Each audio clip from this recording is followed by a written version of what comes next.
It is your boy T, the overly emotional movie reviewer, and I swear if I don't cry like a baby when E.T. and Elliot touch fingers, as E.T. is returning home at the end of E.T. That bicycle flying scene gets me every single time. I absolutely loved E.T., but today we're talking about a totally different type of extraterrestrial. We're talking about xenomorphs and facehuggers. Ladies and gentlemen, today I'll be reviewing Alien Romulus. Alien Romulus apparently takes place in between Alien and Aliens. A group of gorgeous young people led by Kelly Spaney's character Rain, who live on a mining colony, find out about a decommissioned ship that may be their way off that world. They set out to go take what they need to get off that hellscape that they call a planet, trying to make a better life on a planet that actually gets to see the sun. Once aboard the abandoned ship, they quickly realized that making a better life for themselves is a lot harder than they thought it would be. And oh, yeah, they're being hunted down by aliens whose blood is pure acid, and smaller aliens who enjoy making sweet, sensual love to their faces. So, just like the movie, let's get right into the highlights. Fede Alvarez is an excellent director who knows how to film tension and horror. His movies Don't Breathe and the Evil Dead remake already solidified this. This one fits right in there. The lighting and angles that he shoots really disorient you, so nothing feels safe or normal. He doesn't waste much time in this movie either to get to the aliens. With the very little time we spend on the mining planet, we meet Kelly Spaney's character and her cast of young adults trying to make a better life for themselves, and I immediately understand why they would risk everything to make that happen.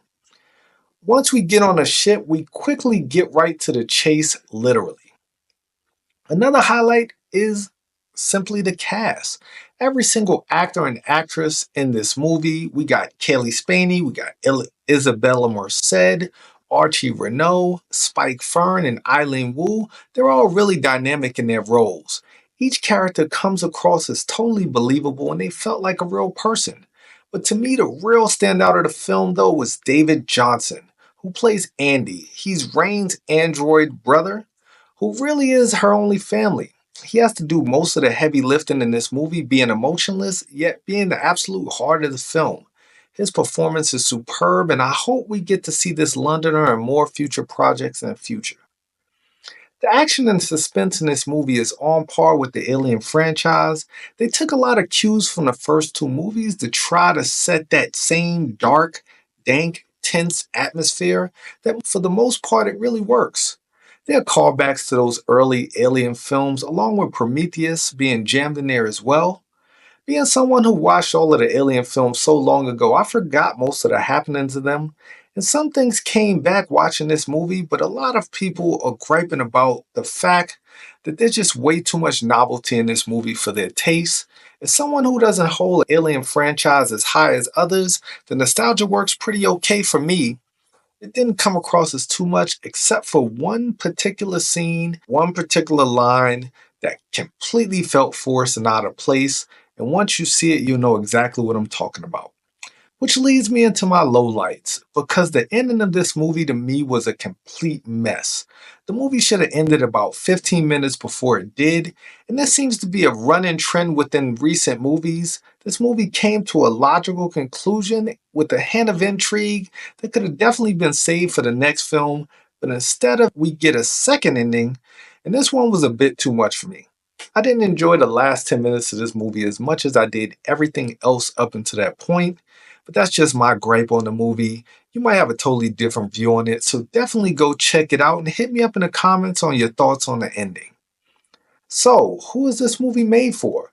This movie is definitely made for the fans of good movies in the Alien franchise. It's made for the lovers of tense, suspenseful, claustrophobic sci fi and horror.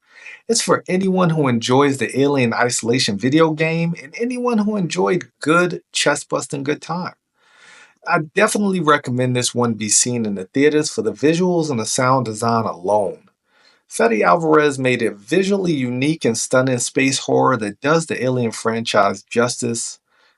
So, have you seen Alien Romulus? Did you like it? Did you love it? What did you think of the alien design for the film? Go ahead and drop those thoughts in the comments and let me know your favorite alien film in the franchise. And of course, while you're down there, like this video and subscribe to the Have You Seen That with T YouTube channel. I'm trying to get to 200 subscribers. We're working our way there, so tell a friend to tell a friend about the channel. And once again, it is your boy T, and until next time, I'll catch you later.